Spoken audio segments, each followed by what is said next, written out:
U-tube container A, it is filled with liquid of coefficient of volume expansion. Gamma दिया हुआ है.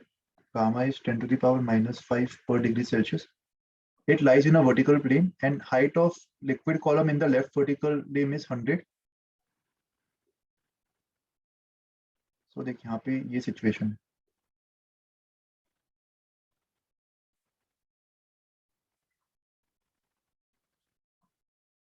इसमें तुम लोग को डेंसिटी का ये फॉर्मूला याद है? Density, new density of the liquid is original density upon 1 plus gamma delta T. ये पढ़ा है फॉर्मूला? यस. सो ये यूज करना है इधर. सो गामा गिवन है. लेफ्ट वाले में लिक्विड का हाइट दिया हुआ है. The height of liquid column in the left vertical limb is 100 centimetres. The liquid in the left vertical limb is maintained at temperature 0 degrees पे इसको maintain किया हुआ है. Whereas right वाले को 100 degrees पे maintain किया हुआ. तो higher temperature मतलब density ज्यादा या कम? कम हो जाएगी. कम. Density कम हो जाएगी. और density कम मतलब height ज्यादा ना. Actually ये fluid mechanics का concept है, तो कल के टेस्ट में तो नहीं आएगा. बट अगर तुम इन जनरल अगर पढ़ना चाहते हो तो तुम्हें ये कॉन्सेप्ट पता है तो सॉल्व कर सकते हो. तुम्हें पता है ये बॉटम मोस्ट 2 पॉइंट्स जो होंगे उनके प्रेशर सेम होंगे. हाँ sir. Yes. Point 1 and point. आपने सिखाया था उस पे क्वेश्चन. हाँ, तो ρ1 GH1 equals to ρ2 GH2 apply कर दो और डेंसिटी का 0 डिग्रीज पे रेफरेंस ले लो. मान लो 0 डिग्रीज पे डेंसिटी रो नॉट है, तो 100 डिग्रीज पे जो डेंसिटी होगी वो रो नॉट अपॉन 1 प्लस गामा 100 हो जाएगी. यस. ये दोनों यहाँ पे सब्स्टिट्यूट कर दो तो उसको सॉल्व करके H1 H2 में रिलेशन मिल जाएगा. Right? Yes yes. Sir. Okay, और बताओ. तो 14. वाले क्वेश्चन में difference in levels of two limbs बोला था ना, तो directly delta is equal to L alpha delta T जो दिया है. पर इसमें 20 सेकेंड हाँ, इसलिए ये वाला क्या कर सकते हैं, वापस बोलो. Difference in levels of the two limbs पूछना है ना, तो delta is equal to L alpha delta. नहीं, वो delta L expansion of length के लिए होता है. यहाँ पे हाइट डिफरेंस पूछा है ना, दोनों में फर्क है. ये वाला फॉर्मूला तब यूज कर सकते हैं जब किसी रॉड का टेम्परेचर में इंक्रीज कर रहा हो, तो टेम्परेचर के इंक्रीमेंट की वजह से इसका जो लेंथ इंक्रीज कर रहा है उसके लिए. बट यहाँ पे कुछ अलग मैकेनिज्म है ना. फ्लूइड्स का हाइट डिफरेंस है, ये कुछ और हो रहा है. और फ्लूइड्स का हाइट डिफरेंस किस वजह से आ रहा है? डेंसिटी के चेंज होने की वजह से. अगर दोनों लेवल्स, दोनों आर्म्स में अगर टेम्परेचर सेम होता लिक्विड का, तो डेंसिटी भी सेम होती. तो उस केस में तो कोई हाइट डिफरेंस आता ही नहीं ना. तो डायरेक्टली ये फॉर्मूला अप्लाई करना गलत हो. ओके. और किस में डाउट है? So 14. सर 7 और 2. अच्छा देखो यार, एक्चुअली मैं पूरा सवाल सॉल्व नहीं कर पाऊंगा. मैं तुम्हें हिंट दे देता हूँ, तुम जो भी क्वेश्चंस पूछ रहे हो, कि बहुत सारे क्वेश्चन है इसमें. 7th में भी डाउट है क्या? हाँ सर. हाँ सर. और जो डाउट्स पूछ रहे हो वो वीडियो सॉल्यूशन देखने के बाद भी आ रहा है कि रेफर करना बाकी है वीडियो सॉल्यूशन? मैंने वीडियो सॉल्यूशन में नहीं किया. नहीं दिया था कुछ क्या? क्वेश्चन हाँ नहीं है सर. अच्छा फिर ठीक है, तो नहीं है तो वो कर लेते हैं. चलो 7th में large steel wheel is to be fitted onto a shaft of same material at 27 degrees. The outer diameter of the shaft is 8.7 centimeters. और व्हील को शेफ्ट पे फिट करना है. राइट? ये शेफ्ट का डायमीटर दिया हुआ है and the diameter of the hole, wheel का जो डायमीटर होगा उसको डी होल मान लेते. ये 8.69 सेंटीमीटर दिया हुआ. तो ये रिंग और बॉल वाला प्रॉब्लम जैसा हो गया. ये सवाल किया था अपन ने क्लास में, याद है? Ring and ball problem. किसी बॉल को अगर रिंग से पास होना है तो बॉल और रिंग दोनों का डायमीटर सेम होना चाहिए ना. तो यहाँ पे भी जो शेफ्ट है वो एक बॉल की तरह बिहेव करेगा और ये होल की तरह. तो इनिशियली तो ये बॉल पास नहीं कर पाएगा ना, ये शेफ्ट पास नहीं कर पाएगा होल से. और सिस्टम को कूल किया जा रहा है यूजिंग ड्राई आइस. तो कूल करने पर जो नया डायमीटर है वो original diameter into 1 minus alpha delta T हो जाएगा.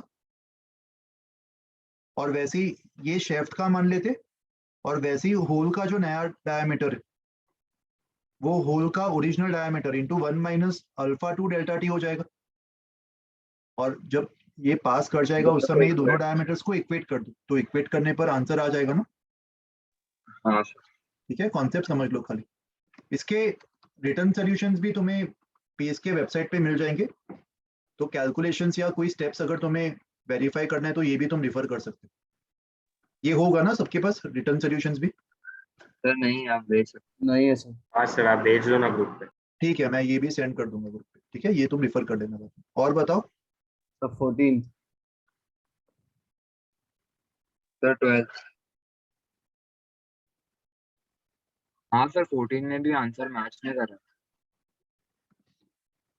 हाँ, तो वो एक बार सोल्यूशन से वेरीफाई कर लो यार, मैं एक्चुअली पूरा अभी सॉल्व नहीं कर पाऊंगा सारे क्वेश्चन, इतना टाइम है नहीं अपने पास, और आज मैं भी सुबह से लेक्चर ले रहा था, काफी एग्जॉस्ट हो चुका हूँ, तो ट्राई करते कि जितने ज्यादा क्वेश्चंस के डाउट्स है वो क्लेरिफाई कर लेते। तो मैं तरीका बता देता हूँ कैसे सॉल्व करना है, वो मेथड समझ लो, वो कॉन्सेप्ट तुम्हें इंपॉर्टेंट रहेंगे, काम आएंगे। तो 12th में दिया है कि 3 लीटर्स पर मिनट पानी गीजर के अंदर फ्लो कर रहा है, राइट, और उसका टेम्परेचर 27 से 77 डिग्रीज चेंज हो गया, and geyser operates on a gas burner. What is the rate of combustion of fuel if its heat of combustion is 4 joules per gram. तो 1 मिनट की बात करते हैं, 1 मिनट में क्या एक्टिविटी हो रही है? 3 लीटर पानी का टेम्परेचर कहाँ से कहाँ चेंज हो रहा है? 27 से 27 to 75। तो इस पानी का डेल्टा टी कितना हुआ? 50। 50। तो इस पानी ने 1 मिनट में कितना हीट एब्जॉर्ब किया? MS delta T. 3 लीटर पानी मतलब 3 kg मास। स्पेसिफिक हीट कैपेसिटी क्या होता है पानी का? 1 का जरिए 4.2 यस, या फिर 4.2 into into 1000 हाँ जूल्स kg पर के। KG, right, yes sir. पर केजी डिग्री सेल्सियस, और इंटू 50 डिग्री सेल्सियस, तो ये हीट सप्लाई जूल्स में मिल जाएगा।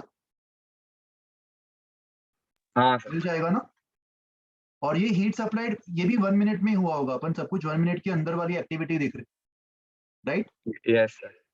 तो इसको जब मैं 60 से डिवाइड करूंगा तो हीट सप्लाइड पर सेकंड मिल जाएगा, हाँ kg per second। यस। और रेट ऑफ कंबशन मतलब बेसिकली मुझे dm by dt चाहिए, राइट। यहाँ पे मुझे पता है कि जब 1 ग्राम मास जलेगा, 1 gram mass will give me how much heat? 4 into 10 to the power 4 joules. और 1 सेकेंड में मुझे इतना हीट चाहिए ना, यस। 1 सेकेंड में मुझे टोटल इतना हीट चाहिए, तो टोटल कितना मास लगेगा मुझे 8 सेकेंड 1 सेकेंड में? This divided by the rate, this divided by the combustion value. Unitary method से हो जाएगा सॉल्व, अभी लॉजिक समझो। हाँ अभी यूनिटरी। ठीक है, और ये हो गया 12th क्वेश्चन। वैसे ही 14th में क्या दिया हुआ है? 14th में बोल रहे सैंपल ऑफ 0.177 ग्राम्स मास दिया हुआ है of an ideal gas occupies V equals to 1000 centimeter cube at STP. Calculate the RMS speed of the gas. RMS speed of the gas का फॉर्मूला क्या होता है? 3RT by under 3RT by m. Yes. Temperature तो पता है ना, STP condition है, तो 273 केल्विन, और m निकालने के लिए PV equals to nRT use कर लो, और नंबर ऑफ मोल्स को मास अपॉन मॉलिक्यूलर मास लिख दो। PV मास RT सब पता है ना, यस सर। वॉल्यूम भी पता है, Yes, तो sir. यहाँ से मॉलिक्यूलर मास मिल जाएगा, और मॉलिक्यूलर मास को under root 3RT by m में यूज कर लेना। तो शायद आंसर गलत है। हाँ सर आंसर ठीक है, लगा। हो सकता है कुछ आंसर्स गलत हो, कैलकुलेशन कभी कभी बुकलेट में भी फाइनल आंसर गलत दिए होते, तो मैं वही बोल रहा हूँ कि एक बार सोल्यूशन से तुम वेरीफाई कर लो, सोल्यूशन देख के तो आइडिया लग जाएगा ना कौन से आंसर्स गलत है कौन से सही। Yes. तो एक बार ये चेक कर लेना, मैं PDF शेयर कर दूंगा। और बताओ। सर 19 में बॉयंसी है ना, वो नहीं Sir वो नहीं 18. आएगा, फ्लूइड मैकेनिक्स नहीं आएगा, बुएंसी छोड़ दो। Sir 18.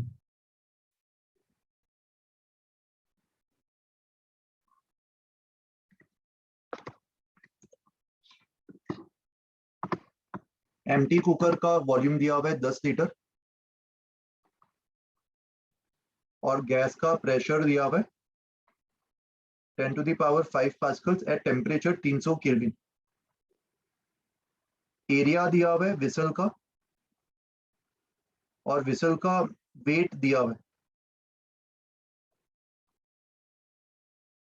तो what should be the temperature to just lift the whistle. अभी विसल का अगर मैं एफबीडी बनाऊं, यहाँ से एटमॉस्फेरिक प्रेशर की वजह से फोर्स नीचे लग रहा होगा और गैस के प्रेशर की वजह से फोर्स ऊपर लग रहा होगा और इसका mg नीचे लग रहा होगा, राइट। Yes, sir. तो प्रेशर डिफरेंस का जो फोर्स होगा P2 माइनस P0 है वो mg को बैलेंस करना चाहिए, राइट। Yes, sir. तो यहाँ से P2 मिल जाएगा और P2 मिल गया तो T2 भी मिल जाएगा क्योंकि वॉल्यूम कांस्टेंट है। तो कांस्टेंट वॉल्यूम पे P2 by P1 is T2 by T1। हाँ सर, समझा। ठीक है, सर उन्होंने वेट 100 ग्राम क्यों दिया है? 100 केजी ये गलत दिया हुआ है डेटा, मास देना चाहिए था तो कन्वर्ट कर लेना उसको न्यूटन्स में। हाँ सर भाई, मुझे लगा जी से मल्टीप्लाई करना है। नहीं नहीं, वो गलत दिया हुआ है। 49 49 ना। हाँ सर। सर 30 भी 30 और हाँ एक सेकंड रुको, ये देख लो पहले। Certain mass of diatomic gas occupies, volume दिया हुआ है 100 सेंटीमीटर क्यूब, प्रेशर दिया हुआ है 75 सेंटीमीटर्स ऑफ Hg। इसको एडियाबैटिकली कंप्रेस किया तो जो नया प्रेशर है वो कितना हो गया 80 सेंटीमीटर्स ऑफ Hg। तो जो नया वॉल्यूम है वो मिल जाएगा यूजिंग P1, हाँ ये नया sir. वॉल्यूम मिल जाएगा, है ना। And work done in adiabatic process, adiabatic process में वर्क डन का फॉर्मूला होता है माइनस NCV डेल्टा टी। हाँ। डेल्टा यू का नेगेटिव होगा ना क्योंकि Q 0, तो इस लॉजिक से याद रख सकते हो minus NR upon gamma minus 1 delta T. और माइनस साइन जो है वो डेल्टा टी को फाइनल माइनस इनिशियल के बजाय इनिशियल माइनस फाइनल कर देगा। सो NR T initial minus T final. तो इसको मैं P1 V1 minus P2 V2 upon gamma minus 1 लिख सकता हूँ ना। हाँ सर, हो गया। और P1 V1 P2 V2 सब पता है तो इससे आ जाएगा, ठीक है। हाँ। अच्छा 30 कौन सा बोल रहे थे इसके बाद, इसके पहले? सर 30 वाला वो रोटेशनल क्वेश्चन 30। हाँ। ये अपन ने किया था ना डिस्कस काइनेमेट इसमें, सॉरी केटीजी का आखिरी सवाल मेरे लेक्चर नोट्स का, नहीं याद है? नहीं बता देता हूँ, देखो इसमें क्या दिया है सवाल में। टेम्परेचर दिया हुआ है डायटोमिक गैस मॉलिक्यूल्स का और डायटोमिक गैस मॉलिक्यूल्स के कितने रोटेशनल डिग्रीज ऑफ फ्रीडम होते? सिर्फ रोटेशनल टोटल 5 होते, उसमें से 3 ट्रांसलेशन और 2 रोटेशनल, करेक्ट। और एक मॉलिक्यूल का जो एनर्जी होता है वो हाफ kT होता है पर डिग्री ऑफ फ्रीडम, ये पता है फॉर्मूला। हाँ सो इसका जो रोटेशनल के होगा वो हाफ kT इंटू 2 हो जाएगा ना क्योंकि रोटेशन के 2 डिग्रीज ऑफ फ्रीडम। Yes. हाँ सर, अभी याद है आपने बताया था। हाँ तो इसको half I omega RMS square से इक्वेट कर दो तो इससे तुम्हें ओमेगा RMS मिल जाएगा। और बताओ नेक्स्ट। 50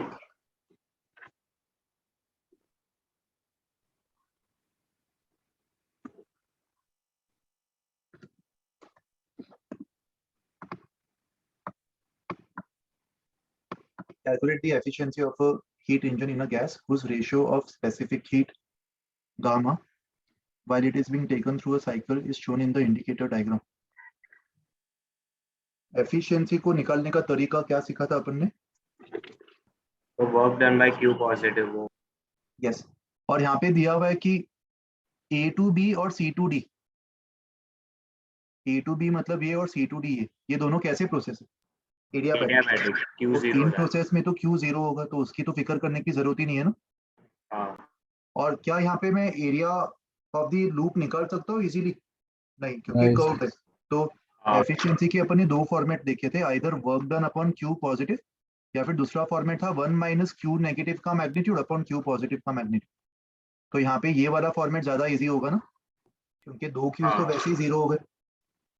अभी B2C में, B2C इज आइसोबारिक, राइट। हाँ सो आइसोबारिक में जो Q सप्लाई किया होगा वो NCP डेल्टा T होगा और टेम्परेचर दिया हुआ है T3 minus T2 which is positive. तो ये Q पॉजिटिव की कैटेगरी में जाएगा। And similarly D to A, इसमें जो हीट सप्लाई किया होगा वो NCV T1 माइनस T4 होगा हाँ सर। और इसकी वैल्यू नेगेटिव होगी। तो मेरा जो फाइनल रिजल्ट आएगा वो 1 माइनस Q पॉजिटिव मतलब NCP T3 minus T2 upon mod of, sorry ये Q नेगेटिव था ना ऊपर, तो इसको ऐसे लिख देता हूँ 1 माइनस Q नेगेटिव में मॉड आएगा, तो मॉड आने पर इसको मुझे इंटरचेंज करना पड़ेगा ना इसको पॉजिटिव बनाने के लिए। तो यहाँ पे T4 minus NCV T1. T4 minus T1 आ जाएगा। फाइनल आंसर अपन इस तरीके से एक्सप्रेस करेंगे। ओके, हाँ फिर नेक्स्ट बताओ 50 के बाद। Sir, 59.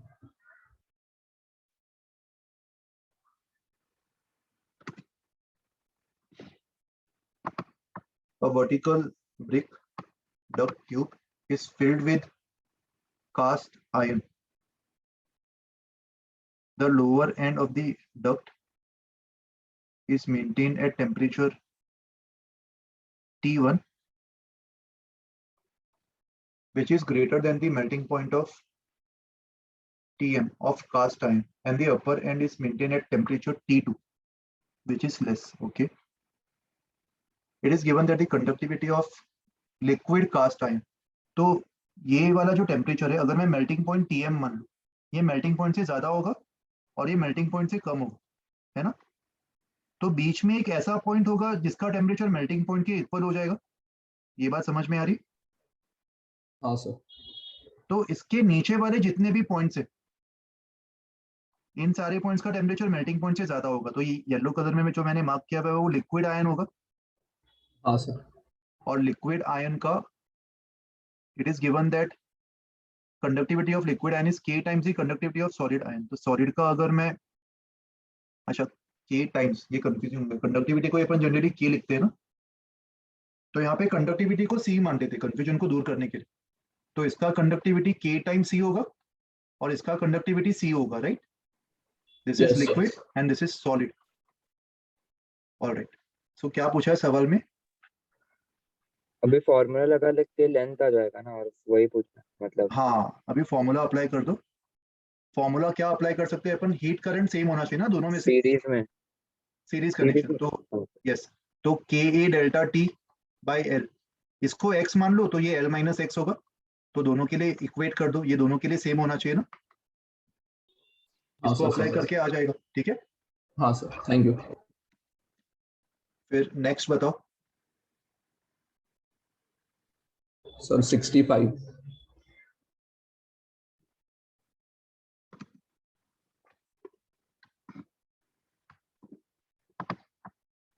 The temperature distribution of solar radiations is more or less same as that of a black body whose maximum emission corresponds to wavelength of this much। तो ये लैम्बडा m दिया हुआ है ना, लैम्बडा m 0.483 माइक्रोमीटर दिया हुआ है and T into lambda m is Vn constant. ये पढ़ा है अपन ने। हाँ हाँ सर। हाँ यहाँ से टेम्परेचर निकालोगे, Vn कांस्टेंट की वैल्यू भी याद होनी चाहिए। 0.288। Yes, 0.288 unit centimetre kelvin. तो यहाँ से T मिल जाएगा और T मिल गया तो स्टीफन्स लॉ के अकॉर्डिंग जो rate of emission of heat होगा, अच्छा इसको मोर और लेस ब्लैक बॉडी मान रहे हैं, मतलब एमिसिविटी 1 होगी। So rate of emission of heat is sigma sigma AT raised to 4. T to the power 4, है ना। Yes, sir. और dq को dm c स्क्वायर लिख दो। ये फॉर्मूला पढ़ा है तुमने, मास को एनर्जी की तरह ट्रीट कर सकते हैं, Einstein equation E equals to mc square. पर बता था पर यूज बस हाँ सर, फॉर्मूला मतलब पता पता है तो ये सर, थोड़ा सिलेबस के बाहर का हो गया, ये एक्चुअली अपन मॉडर्न फिजिक्स में पढ़ेंगे एकदम आखिरी में। तो अगर तुम्हें पता है तो सॉल्व कर लो, बस यही करना था इसमें, dq को dm c स्क्वायर लिखना है और हमारा टारगेट dm बाई dt निकालना था, राइट। तो c Yes, स्क्वायर को sir. दूसरे साइड ले जाके डिवाइड कर दो तो ये मिल जाएगा तुम्हें। ओके, हाँ सर, समझा। और नेक्स्ट तो विंडो से पूछो। विंडोज अभी रहने दो, विंडोज नेक्स्ट टाइम कभी करेंगे। अभी एक्सरसाइज 4 पूछ लो सिर्फ। एक्सरसाइज 4 हो गए, डाउट्स क्लियर सारे। करेक्ट। और अगर अटेम्प्ट करने बाकी है तो ट्राई करो कि हो जाइए आज रात तक, तो एटलीस्ट एक चीज खत्म हो जाएगी तुम्हारी।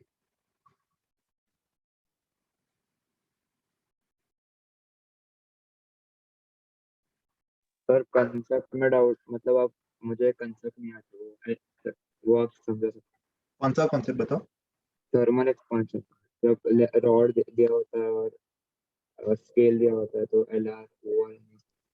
वो लेक्चर नोट से रिवाइज कर लोगे एक बार लेक्चर रिकॉर्डिंग से, ओके वो मैंने डिटेल में एक्सप्लेन किया हुआ है, क्योंकि अभी मैं बताऊंगा तो भी शॉर्ट में ही बता पाऊंगा, अच्छा डिटेल में हाँ बताने के लिए काफी टाइम जाएगा, तो उससे बेटर तुम रिकॉर्डिंग में अगर तुम देख के समझोगे तो और इजीली तुम्हें बेटर समझ में आएगा।